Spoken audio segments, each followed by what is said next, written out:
E finalmente a Fazenda tá acabando, depois de 10 meses no ar. E eu tradicionalmente trago aqui o ranking de todos os participantes do pior ao melhor. Em relação a essa Fazenda 13, fazendo um balanço geral, eu sei que muita gente não gostou, mas eu gostei.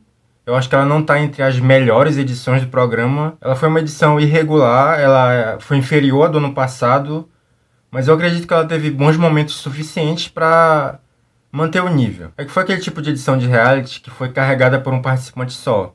Igual o BBB 8, por exemplo.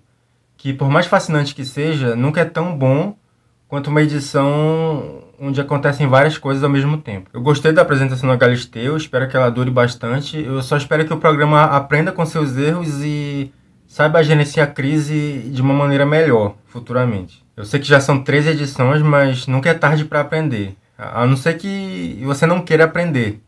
O que no caso do Rodrigo Carelli, que é o inimigo da reputação, eu não duvido nada. Mas essa é uma pauta aí para vídeos futuros. Vamos iniciar esse ranking aí com os 22 participantes, meu Deus, da Fazenda 13.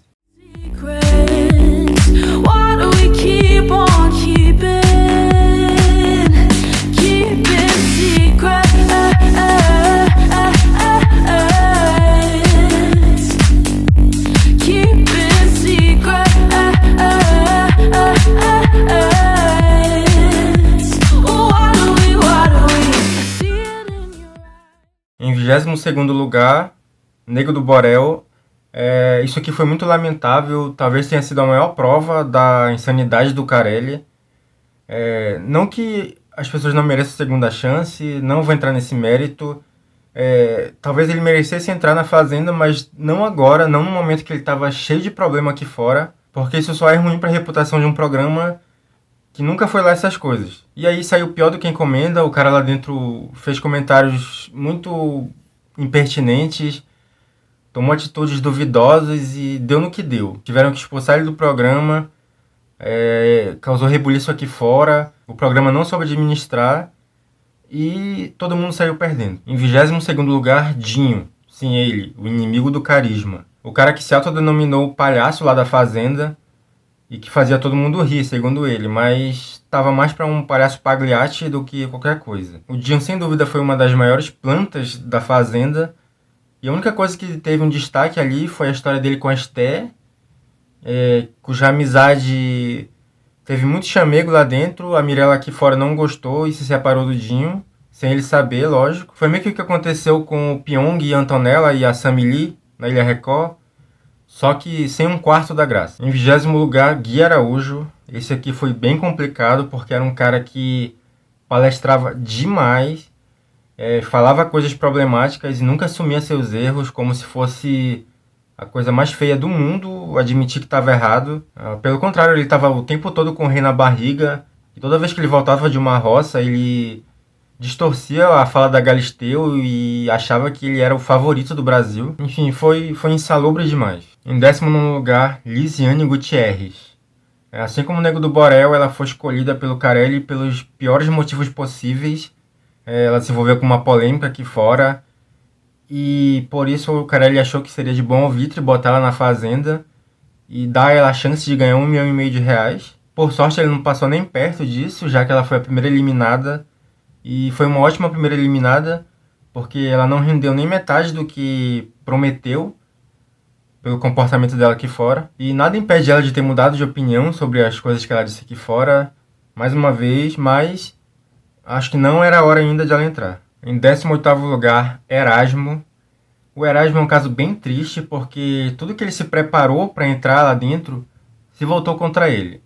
Ele enchia a boca o tempo todo para falar que estudou muito sobre vários temas como homofobia, capacitismo. Ele falar que estudou todos esses temas antes de entrar na Fazenda, dá meio a entender que se não fosse o programa, ele estava se lixando para isso. Fora que ele expôs a relação dele aqui fora com a Erika de maneira absurda, dizendo que terminou com a menina porque ela era fútil, como se ele fosse um grande intelectual.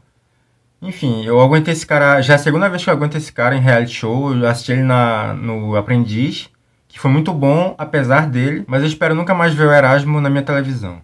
Em 17º lugar, Lari Bottino. A Lari também fez uma das passagens mais lamentáveis da Fazenda.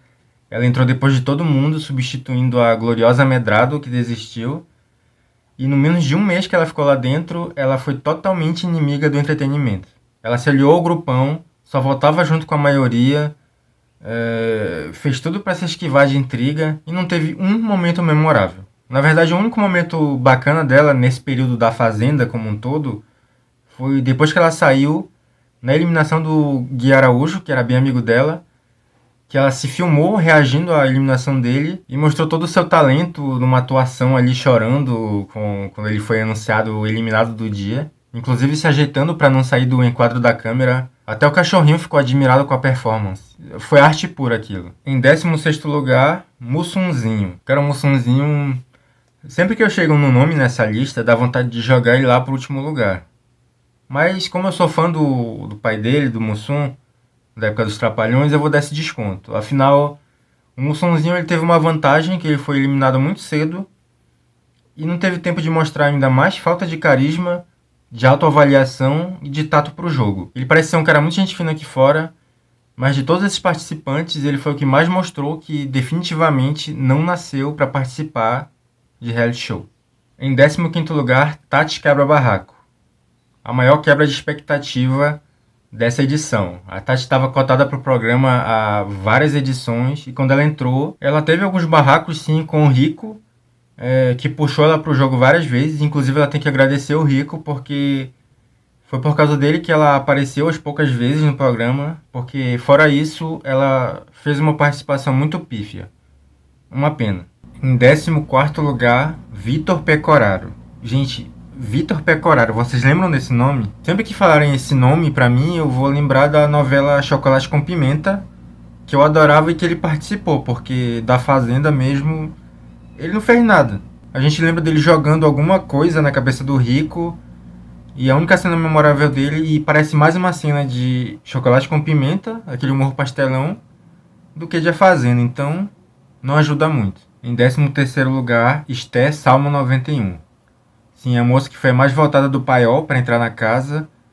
O brasileiro não votava errado assim desde, sei lá, deixa pra lá. O fato é que ela não rendeu nada como era esperado. Os únicos momentos dela lá foram o affair com o Dinho, que causou algumas separações aqui fora. Mas eu não odeio ela tanto quanto a maioria das outras pessoas, porque eu acho que nas tretas com o Rico, ela se posicionava. Ó, mais uma aí que o Rico puxou pro jogo. Em 12º lugar, Marina. Olha, sempre que forem lembrar das maiores plantas que já passaram pela Fazenda, o nome da Marina vai surgir ali, pelo menos entre os 5. Ela teve sim momentos que se posicionou, principalmente nas tretas com o Dinho, e ali que a gente via que tinha um bom participante escondido ali dentro, mas essa parcimônia toda é prejudicial para um participante na Fazenda ou em qualquer reality show. O mesmo se pode dizer do nosso 11º lugar, Milady Mihaly. Ela que passou a temporada inteira se esquivando das narrativas centrais e muito raramente entrava em conflito direto com alguém. A diferença dela para a Marina é que eu acho ela um pouco mais combativa. Ela mostrou realmente que tinha fibra ali nas discussões com a Solange, com o Bill, e deu para ver nessas brigas que ela tinha um potencial para ser uma boa participante. Só faltaram ali mais uns 18 meses de programa. Em 10º lugar, Valentina. E esse aqui é um caso grave. Para Valentina chegar em 10º lugar num ranking é porque o caso foi sério. Mas a trajetória da Valentina foi tão lamentável quanto interessante. Ela começou como uma planta que não se posicionava, depois desabrochou de uma maneira bem equivocada.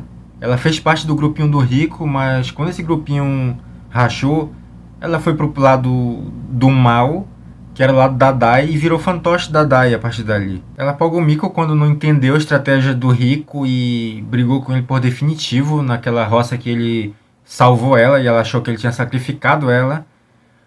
Por isso que era difícil torcer pela Val nas tretas, mas um momento bom dela foi quando ela brigou com o Gui Araújo. E aí sim, foi a única vez que o Brasil torceu por ela. Enfim, uma personagem fascinante. Mas não tão fascinante quanto o nosso 9º lugar, Thiago Pindola. O nosso amigo Thiago Cirurgia Peniana, cuja fama o precede. Era o cara mais em cima do muro que se pode imaginar, a ponto dele, ao ganhar o poder da chama, querer decidir no 0 em 1 na casa para quem que ele ia dar, só para não ter que se comprometer com ninguém. E de todo mundo da casa, sem dúvida, ele era o mais personagem, assim, não parecia uma pessoa real. É por isso que, por mais planta que ele fosse, não dava para ele ficar irritado com o Tiago durante muito tempo. Aquele discurso que ele fez exaltando as plantas quando ele estava numa roça, dizendo que a planta, se você regar, ela cresce e vira uma árvore, uma coisa boa, é surreal, é maravilhoso. Em oitavo lugar, Aline Mineiro. Não dá pra dizer em hipótese nenhuma que a Aline foi uma boa participante de reality, mas a vantagem dela em relação a todos os outros nomes supracitados é que durante o jogo inteiro ela sempre ficou do lado certo. E aí ela ganhou um carinho maior do público, mesmo sem merecer. Ela teve um momento muito bonito quando ela fez as pazes com o Rico, quando eles estavam chorando na cozinha e depois ele foi pra despensa e ela foi lá, abraçou ele. Mas em contrapartida, o momento mais ridículo da temporada foi a sabonetada dela. Eu fiz um vídeo só sobre isso. E essa falta de posicionamento dela já garante que ela será esquecida nos livros de história sobre reality shows. Que esses livros não existem? Isso é porque eu não escrevi ainda. E falando em livros, em sétimo lugar, ele, que em breve lançará sua autobiografia, Arcrebiano, o homem que não pagou conta de luz em 2021. A participação do Bill na Fazenda foi de longe a melhor participação dele no reality shows esse ano. O que não é muita coisa, né? Levando em consideração que no BBB e no Limite ele ficou pouco tempo. Mas na Record a gente conseguiu conhecer bem melhor ele. E o resumo é que o Arcrebiano é uma pessoa bem intragável. Ele tem um jogo bem pedestre e conseguiu incomodar todo mundo lá dentro. E quando a pessoa sai com pouquíssimos amigos da Fazenda, é porque a participação dele valeu a pena lá. Pelo menos pro público. Era o nome que mais me incomodava na lista que saiu dos participantes, mas a gente precisa admitir que foi um bom participante. Esse próximo lugar é triste, muito triste. Eu tô falando da Medracita, nossa querida Medrado, em sexto lugar. Ela que saiu antes da primeira eliminada, foi uma das maiores promessas do reality, principalmente pela participação dela no Power Couple, que foi Arrasa Quarteirão, embora igualmente curta, mas aqui a Medrado cedeu à pressão dos seus colegas e coisas daqui de fora e desistiu bater o sino e pedir para sair. E nos restou imaginar uma realidade paralela onde ela continuou na casa, tretou muito com o Rico, com a Day, com a Solange e foi até a final. Mas mesmo tendo saído em poucos dias, a participação dela já foi melhor do que a maioria dos outros participantes. Ela tretou, fez fofoca, causou intriga. E aquela dinâmica que ela ganhou um carro no final foi muito emocionante. Foi muito legal torcer por ela e ver a felicidade dela no final. Ela teve que devolver o carro depois que desistiu do programa? Teve. Mas a gente prefere ignorar essa parte e fingir que essa história teve um final feliz. Em quinto lugar, MC Gui. O MC Gui foi uma figura muito interessante. Podia ter sido mais, mas usando a régua desse elenco tá bom demais. O MC Gui tinha todas as características do Bill, só que num grau acima. Ele era muito vil, muito pentelho, muito desagradável, fazia intriga, fazia fofoca, peitava quem tinha que peitar. Pode-se dizer qualquer coisa do MC Gui, menos que ele foi planta. Como ele vivia com as pessoas menos queridas do programa e estava sempre em combate direto com o Rico, dá pra dizer que ele era o antagonista masculino dessa edição. Já o posto de antagonista feminina da edição fica com o nosso quarto lugar, que é a Daiane Mello. Como a Galisteu falou na eliminação dela, a Caninana viveu praticamente tudo que um participante pode viver em um reality show. É até um pouco mais, né? O rasgo que ela deu no casaco do Rico foi um grande evento, estourou a bolha da Fazenda. A Day foi muito cancelada aqui fora, muitas vezes justamente, né? Não só por essa questão do casaco, mas por algumas falas problemáticas que teve. Mas apesar desses deslizes, a modelo internacional divertiu a gente e muito durante todos os outros momentos. Muitos podem dizer que a Day é a Carol Conká da Fazenda, a Carol Conká italiana, mas a verdade é que a Day é a Day. Ela tem o brilho próprio dela, brilhou no BBB Itália, brilhou na Fazenda e vai brilhar em qualquer lugar que botarem ela. Em terceiro lugar, Erika Schneider. Imagina a seguinte situação. A gente está lá em janeiro, fevereiro no BBB, a Juliette é massacrada pelo resto da casa, ela cai num paredão nas primeiras semanas e é eliminada. E sendo assim, o Projota, a Lumena e a Carol Conká se sentem donos da razão. Isso, por incrível que pareça, aconteceu, mas não no Big Brother, na Fazenda. A Erika era basicamente a Juliette da terceira divisão e a gente estava preparado para ver a história se repetindo na Fazenda. Só que o público votante deu uma rasteira na gente. Porque queria ver uma narrativa inédita? Não, para deixar o Thiago Pindola na casa. Foi uma das roças mais tristes da Fazenda, foi sem dúvida o ponto mais baixo dessa edição, e a trajetória brilhante da ex-bailarina do Faustão, que desagradou tanta gente lá dentro, ficou só na nossa imaginação. Nos resta esperar por Medrado e Érica na Ilha Record 2022. Em segundo lugar, Solange Gomes. A Sol entrou preenchendo aquela cota cada vez mais escassa, infelizmente, de celebridades dos anos passados que caíram no ostracismo, mas que rendem como ninguém em reality show. Ela é a segunda banheira do Gugu a entrar na Fazenda, provando que o antigo quadro do Domingo Legal renderia participantes maravilhosos em reality shows. Lembrando que ano passado a gente teve a Luísa Ambiel, que foi a melhor participante da Fazenda 12. A participação da Solange não foi tão contundente quanto a da Luísa. Os momentos de brilho dela foram mais cadenciados, vamos dizer assim, mas nem por isso menos geniais. A Sol soltou frases fabulosas durante as tretas dela, principalmente com o Rico, com quem ela formou uma dupla incrível, seja como uma dupla de aliados ou uma dupla de rivais. Eles tiveram vários momentos diferentes lá na Fazenda, e que bom que a gente teve o privilégio de acompanhar tudo isso. E o nosso primeiro lugar só podia ser ocupado por ele, a lenda, Rico Melquiades. Muita gente torceu o nariz quando ouviu o nome do Rico ser ventilado para participar dessa Fazenda. Afinal, para muita gente ele era só um delinquente vindo De Férias com o Ex, e até quem gostava de um bom barraco achava o Rico meio acima do nível aceitável. Só que na Fazenda ele veio para mostrar um outro lado, mas não tanto. Ele continuou barraqueiro como sempre, só que a gente viu o lado mais humano dele e passou a gostar mais do Rico. O Rico ele fez um rebrand incrível na Fazenda, um rebrand positivo, que é uma coisa inédita. Nenhum ex-participante do De Férias com Ex que veio para a Fazenda conseguiu isso, por mais que tenha tentado. E ele não tentou nem um pouco, praticamente, porque ele foi ele mesmo, dava para perceber isso. E ele reuniu todas as características que um bom participante de reality pode ter. Ele era engraçado, ele era barraqueiro, ele era um exímio jogador, ele era estrategista e ele foi humano, demasiadamente humano. Assim como a Sol, ele proliferou frases icônicas lá dentro, ele sabia o que o público queria e ele puxou outros participantes para o jogo. Por exemplo, se a Tati Quebra-Barraco, a Esté, o Dinho apareceram em algum momento ali, foi por causa do Rico, porque ele instigou eles a aparecerem. O Rico era o cara certo na hora certa, e se ele vencer essa Fazenda, eu tô gravando isso aqui antes da final, mas assim, essa Fazenda não foi das melhores, mas se ele vencer, ele já é o maior vencedor da história desse programa. Imagina um cara que joga café fora durante uma briga ser vencedor de uma edição do BBB. Ainda bem que a Fazenda é tão imprevisível quanto o seu protagonista. Então é isso, pessoal. Essa foi a lista. Espero que tenham gostado. Postem a lista de vocês aqui embaixo. O que vocês acharam. Ainda sobre essa Fazenda, eu vi que eles inauguraram o telão. Finalmente, a apresentadora está aparecendo para os participantes lá dentro. E eles não conversam só com uma voz na parede. Agora, eu fico imaginando por que eles, justamente agora, inauguraram esse telão. Eu fico imaginando a reunião lá da cúpula da Fazenda, o pessoal. Pô, a gente está há 13 edições do programa e na reta final dessa edição. Que momento melhor do que esse para inaugurar o telão? É por isso que eu digo que a Fazenda não é mais para entender. É um programa de sentir. Bom, então é isso, pessoal. Vou lançar mais um vídeo esse ano.